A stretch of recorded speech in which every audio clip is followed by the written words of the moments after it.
Hello everyone, नमस्ते। सेवा सबैमा।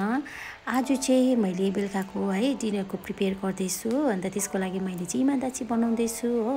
अनि त्यसको लागि मैले के प्रिपेयर गरेँ भन्दाखेरि पोटेटो, टमाटर, ओनियन अन्त किङ चिल्ली त्यसलाई चाहिँ मजाले बोइल गरेँ। मजाले बोइल गर्नु दिँदैछु हो।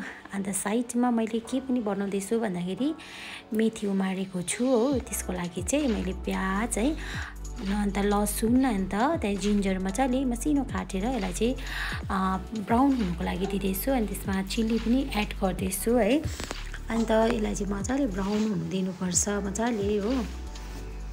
अन्त त्यसमा चाहिँ मैले टमाटर पनि एड गर्दैछु हो। टमाटर लाउँदैछु किनभने यसमा चाहिँ धेरै केही चाहिँदैन, यति नै हो मलाई चाहिँ मिठो लाग्छ एकदम। यो चाहिँ एउटा उयो पनि हो दबाई पनि हो। यसलाई चाहिँ यस्तो चिसोहरू लाग्दैन मलाई चाहिँ पुरा मनपर्छ। मेरो हस्बेन्डले पनि पुरा मन पराउनुहुन्छ हो। हामी चाहिँ मन्थमा 2-3 टाइम्स चाहिँ खान्छौँ उमारेर हो। अन्त यसलाई चाहिँ मैले मजाले चलाउँदैछु हो। अनि त्यसमा मैले नुन एड गरेँ, अन्त मैले हल्दी पनि एड गरेँ हो। अरू बेसी केही लाउनु पर्दैन यसमा, यति नै हो। अन्त यसलाई मजाले चलाउँछु, मजाले चलाएर अन्त पकाउँदैछु हो। अन्त साइडमा मेरो फेरि हाफ बोइल भएपछि चाहिँ यता इमादाचीमा छुर्पी लाउने टाइम भयो हो। म छुर्पी लाउँदैछु।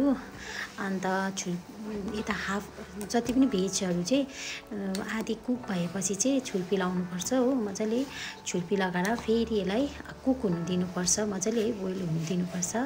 अन्त मेरो उता यो पनि पाकिसकेको छ हो। मजाले हेर्नु सक्नुहुन्छ, मजाले पाकिसकेको छ। यामी यामी देख्दैछ हो। मलाई चाहिँ एकदम मनपर्छ, मेरो हस्बेन्डलाई पनि एकदम। अन्त यता इमादाचीमा पनि चिज लाउने बेला भएछ हो, पाक्दैछ। अब लास्टमा चाहिँ अब पाकिसक्नुभन्दा अलिक अगाडि चाहिँ चिज लाउनुपर्छ। अनि चिजलाई पनि यसरी मजाले मेल्ट हुनु दिनुपर्छ, मजाले अब सबैसँग मिक्स हुनु दिनुपर्छ हो। पाक्दैछ। इमादाची कसलाई मनपर्छ हो, मेरो चाहिँ एकदम फेभरेट हो। अन्त मेरो खाना चाहिँ रेडी भइसकेको छ मेरो हस्बेन्डको लागि हो। म चाहिँ अब खाना सर्भ गर्दैछु, अन्त मेरो हस्बेन्डलाई दिँदैछु हो। हस्बेन्डले चाहिँ त्यस्तो बेसी मन पराउनु हुँदैन इमादाची, तर पनि उहाँले चाहिँ मलाई थ्याङ्क यू भन्नुहुँदैछ खानाको लागि हो। आजको डिनर पनि प्रिपेयर भयो। ऊ फेरि यता चाहिँ हो छोराको चकचक, उसलाई चाहिँ अघि खानासाना दिएर अगाडि राखेको हो। ऊ चाहिँ यति बेसी चकचक गर्छ, एकछिन बस्दैन हो।